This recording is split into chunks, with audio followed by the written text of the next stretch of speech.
آل و اصحاب اور جملہ اصفیاء کے واسطے کر عطا دونوں جہاں میں تو ہمیں عز و شرف حضرت اشرف علی راہ نما کے واسطے کر ہمارے دل پہ نازل تو سکینہ اے خدا حضرت ابوبکر صدیق ہیں امیر المؤمنین نور نسبت کر عطا اس با وفا کے واسطے کر ہمارے دل پہ نازل تو سکینہ اے خدا تیرے پیارے بابو جی حاجی عمر کے واسطے کھول باب علم و عرفاں اے میرے رب علی فاتح خیبر علی یہ مرتضیٰ کے واسطے دے صحیح کہنے کی جرأت مجھ کو بھی میرے خدا شاہ نصیر احمد ولی و مقتدی کے واسطے۔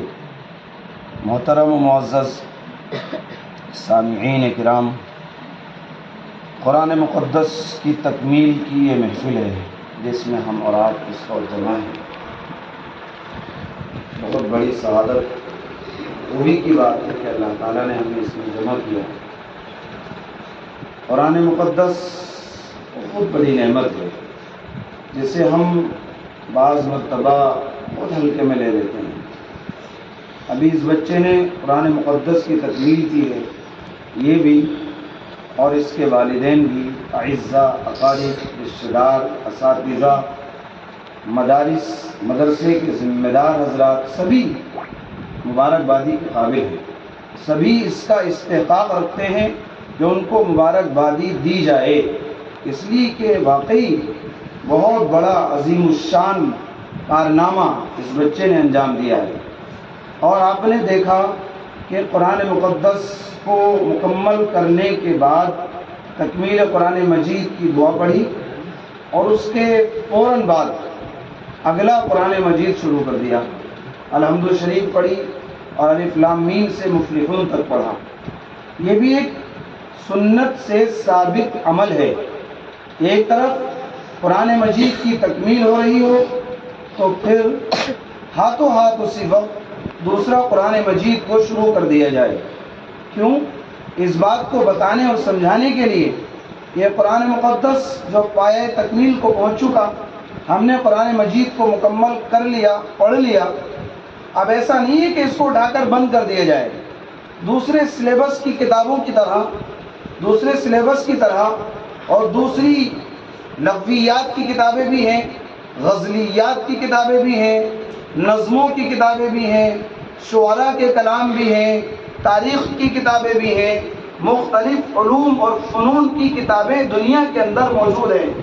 اس کو انسان ایک مرتبہ پڑھ لیتا ہے، بعض مرتبہ 2 مرتبہ پڑھ لیتا ہے، اور چاہتا ہے تو 3 مرتبہ پڑھ لیتا ہے، پھر اس کے بعد اس کو اٹھا کے رکھ دیا جاتا ہے کہ بھئی اس کو تو ہم نے پڑھ لیا۔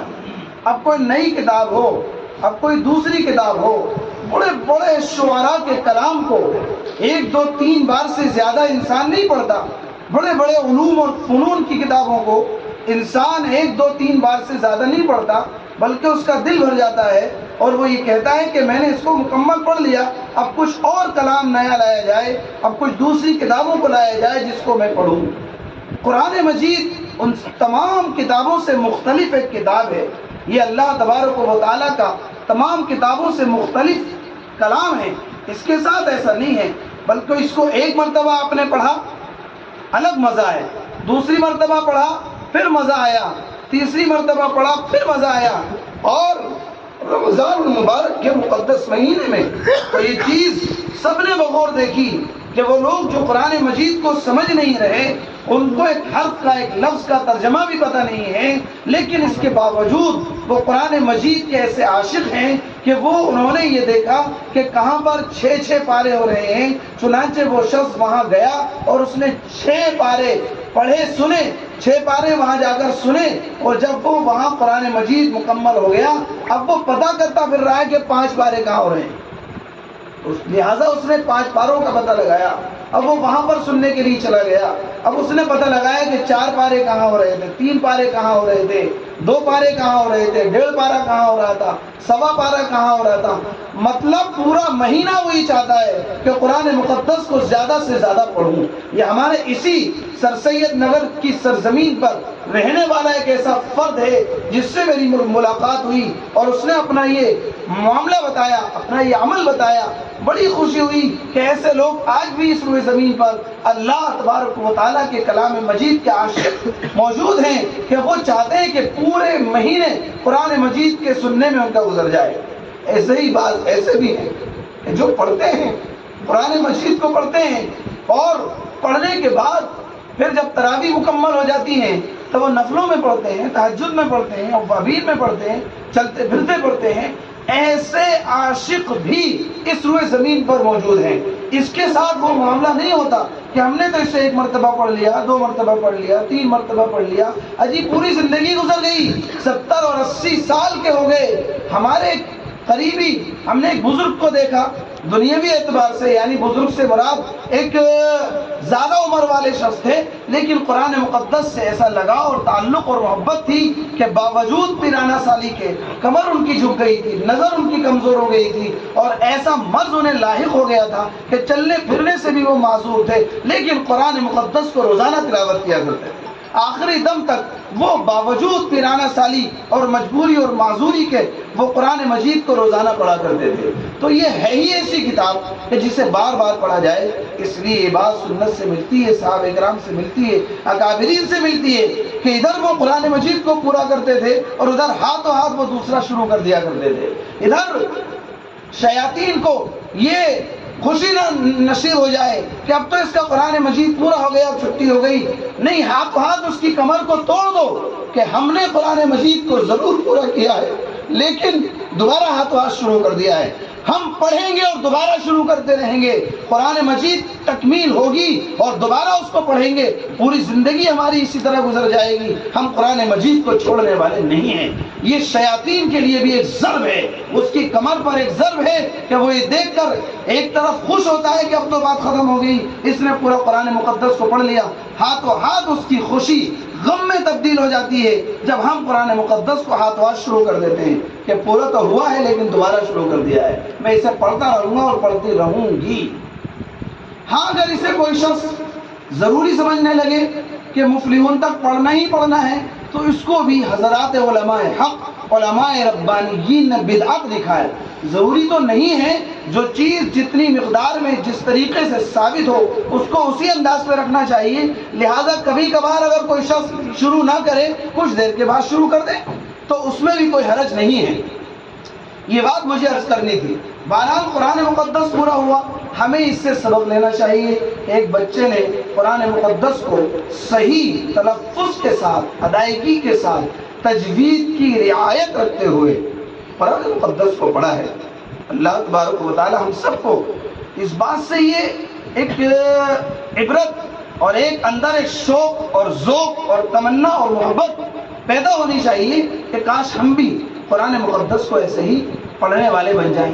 دوسری لوگوں کی چیزوں کو دیکھ کر، بلڈنگوں کو دیکھ کر، گاڑیوں کو دیکھ کر، دوسری عمارتوں کو دیکھ کر، کپڑوں کو دیکھ کر، اس کی مال و دولت کو دیکھ کر، دنیا کی فتوحات کو دیکھ کر ہماری رال ٹپکنے لگتی ہے اور دل کے اندر یہ جذبات پیدا ہونے لگتے ہیں کہ کاش ہمیں بھی یہ چیز حاصل ہو جاتی. کوئی حرج بھی نہیں، سوچ سکتے ہیں کہ ہم بھی یہ چیز حاصل کر لیں، کوئی گناہ نہیں. گناہ جب ہوتا ہے جب انسان یہ سوچے کہ اس کے پاس یہ بلڈنگ ہے، اس کے پاس یہ عالیشان گاڑی ہے، اس کے پاس یہ بہترین بزنس ہے، اس کا ختم ہو جائے اور مجھے مل جائے. اس کو حسد کہتے ہیں. اس حسد کی گنجائش نہیں ہے. لیکن آپ یہ سوچ رہے ہیں کہ اس سے ہمیں کوئی مطلب نہیں ہے، اس کا رہے یا نہ رہے، اے اللہ مجھے بھی یہ چیز حاصل ہو جائے. یہ سوچنا بھی کوئی گناہ نہیں ہے. لیکن ہم کیا قرآن مقدس کو جب صحیح پڑھتے ہوئے کسی کو دیکھتے ہیں، کسی قاری قرآن کو، کسی حافظ قرآن کو، کسی بچے کو، کسی بچی کو، کسی عورت کو، تو کیا ہمیں ہمارے دل میں اس وقت بھی یہ تجزیہ اور یہ شوق اور ذوق اور محبت پیدا ہوتی ہے؟ اگر نہیں ہوتی ہے تو بڑے افسوس کی بات ہے. اگر ہوتی ہے تو اللہ کا شکر ادا کرنا چاہیے. اس موقع پر بھی دل کے اندر یہ جذبات ابھرنے چاہیے کہ اللہ مجھے بھی اس لائق بنا دے کہ میں تیرے کلام کو، قرآن مقدس کو صحیح اور اچھا پڑھنے والا بن جاؤں، جو تجھے پسند آ جائے. جس پر ایک ایک حرف پر 10 نیکیوں سے لے کر 100 نیکیاں مل جاتی ہیں. اے اللہ مجھے اس طرح سے پڑھنے والا بنا دے. یہ جذبات دل کے اندر ابھرنے چاہیے. لیکن ہمارا حال بڑا اس سے مختلف ہے, بڑا اس سے برعکس ہے. قرآن مقدس کے ساتھ ایسا معاملہ بہت کم پیش آتا ہے. ابھی عید گزری ہے, ابھی بقرعید آنے والی ہے, شب برات آتی ہے, شادی بیاہوں کا موقع ہوتا ہے. اس موقع پر کیا ہوتا ہے کہ گھر کی رنگائی پتائی کی جاتی ہے, پردوں کو چینج کیا جاتا ہے, کپڑے سب کے بنائے جاتے ہیں, نئے نئے کپڑے تبدیل کیے جاتے ہیں, اور ایک ایک نئی کئی جوڑے بنائے جاتے ہیں. ٹوپیوں کو تبدیل کیا جاتا ہے, موزے پہنائے جاتے ہیں, بدلے جاتے ہیں. ہائے, کیا اس موقع پر ہمارے گھروں میں ہمیں دل میں یہ بات بھی پنپتی ہے اور ابھرتی ہے؟ کیا یہ بات, یہ جذبات پیدا ہوتے ہیں؟ اگر روزانہ اسے کھول رہے ہوتے اور روزانہ قرآن مقدس کی تلاوت کر رہے ہوتے تو ضرور یہ جذبات بھی پیدا ہوتے. اس موقع پر قرآن مقدس کا جو جزدان ہوتا ہے وہ برسوں سے رکھا ہوتا ہے, اس کو چینج کرنے کی ہمیں توفیق کیا خیال ہی نہیں آتا. پورے گھر کے پوری فیملی کے کپڑوں کو بدل دیا گیا, پردوں کو بدل دیا گیا, پورے گھر کے اندر پینٹ کر دیا گیا, الگ الگ رنگوں سے اسے تبدیل کر دیا گیا, اور ساری چیزیں نئی نئی ہم نے بدل لی اور حاصل کر لی. لیکن قرآن مقدس کا چینج کرنا تو درکنار, خیال آنا تو درکنار, قرآن مقدس کے جزدان کو دھونے کا بھی خیال نہیں آتا. یہ ہماری بدنصیبی نہیں تو پھر کیا ہے؟ پھر ہمارا یہ رونا اور رونا دھونا اور پریشان ہونا, یہ ان ساری چیزوں کو ملا کر اگر یہ خمیازہ اسے نہیں کہہ سکتے تو پھر کیا ہے؟ یہاں تک معاملہ ہے کہ عورت کی شادی ہوئی اور شادی میں اس کو قرآن مجید دیا گیا, 25 سال گزر گئے, جو جزدان اسے شادی کے موقع پہ ملا تھا آج بھی وہی ہے, اور جس طرح اس وقت تھا آج تک اسے دھونے کی توفیق اسے میسر نہیں آئی. کیا یہ افسوس کی بات نہیں ہے؟ کیا یہ غم کی بات نہیں ہے؟ نہایت غم اور افسوس کی بات ہے.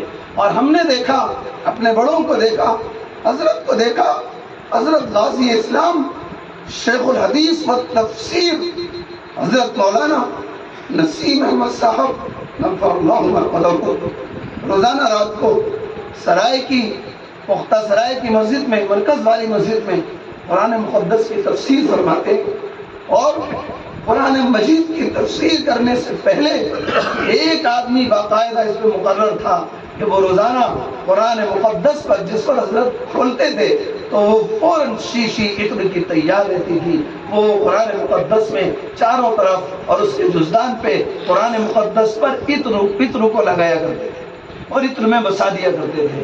ہم نے اپنے کپڑوں کو تو عطر میں بسایا, اپنے گھروں کو رنگین کر لیا, اور اپنے گھروں پہ روم فریشنر اور نہ جانے کون کون سے عطروں کو اور فریشنر کو یوز کیا اور استعمال کیا. لیکن قرآن مقدس کے ساتھ ہم نے یہ معاملہ کیا نہیں کیا.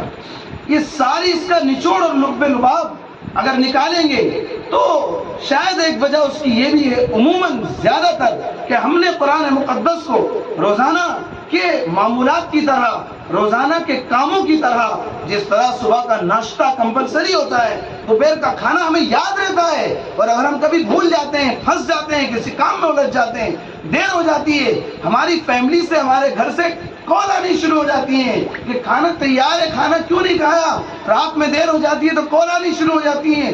سونے کو ہم نے ضروری سمجھا, یاری جسم کی ضروریات کو ہم نے ضروری سمجھا, لہذا اس کو پورا کرنے کی کوشش کی. اگر اس میں ہمیں دیر سویر ہو جاتی ہے تو گھر والے ہمیں سمجھانے لگتے ہیں, سونے میں دیر ہو جاتی ہے, گھر والے کہتے ہیں کہ بھئی سو جاؤ, بہت دیر ہو گئی. زیادہ جاگنے سے جسم پر اثرات پڑ جاتے ہیں, بیماریاں لاحق ہو جاتی ہیں. صبح کا ناشتہ کرنا ضروری ہے, وہ بچوں اسکول جا رہا ہو, ٹفن لے جاؤ. ہم شکایت کرتے ہیں ہمارے بچے صبح کو کھا کر نہیں جاتے, ان کو بھوک نہیں لگتی اور یہ کچھ کھاتے نہیں ہیں, کمزور ہو جائیں گے, پڑھائی میں کمزور ہے, دوپہر کا کھانا نہیں کھاتے تو سمجھایا جاتا ہے. اس کو محبت سے کہا جاتا ہے، بعض مرتبہ ڈانٹ کے کہا جاتا ہے، سونے میں دیر ہو جاتی ہے تو سونے کو کہا جاتا ہے، بعض مرتبہ ڈانٹ کر سلایا جاتا ہے۔ ہائے، کیا یہی کام ہم قرآن مقدس کے ساتھ بھی کرتے ہیں کہ ہماری فیملی کے لوگ مجھے اور دوسروں کو یہ بتا دیں آج ہم نے قرآن مقدس نہیں پڑھا، لہذا قرآن مقدس کو بھی کھول کے دیکھ لیا جائے، قرآن مقدس کی تلاوت کر لی جائے؟ ایسا نہیں ہوتا۔ اسی لیے قرآن مقدس کے ساتھ ہمارا رویہ دوسرا ہو چکا ہے۔ اس لیے آج کی اس قرآن مقدس کی چھوٹی سی، جو بظاہر چھوٹی سی محفل ہے، لیکن حقیقت میں بہت بڑی عظیم الشان یہ محفل ہے جس میں قرآن مقدس کی تکمیل ہوئی ہے، اور اس بچے نے ماشاءاللہ بہت اچھے انداز میں قرآن مقدس کی ان سورتوں کی تلاوت کی ہے۔ امید ہے کہ انشاءاللہ اللہ تبارک و تعالیٰ اسے اور بھی قرآن مقدس کے علوم سے آراستہ فرمائے گا، اور انشاءاللہ بہترین حافظ قرآن مجید کی اور قاری قرآن مجید کی اور دوسرے علوم کی شکل میں یہ بچہ دنیا کے سامنے ابھر کر سامنے آئے گا انشاءاللہ تبارک و تعالیٰ۔ بہرحال یہ چند باتیں تھیں جو میں نے عرض کر دی ہیں۔ اللہ تبارک و تعالیٰ ہم سب کو ان باتوں کو سمجھنے کی اور عمل کی توفیق سے نوازے۔ وآخر دعوانا ان الحمد للہ رب العالمین۔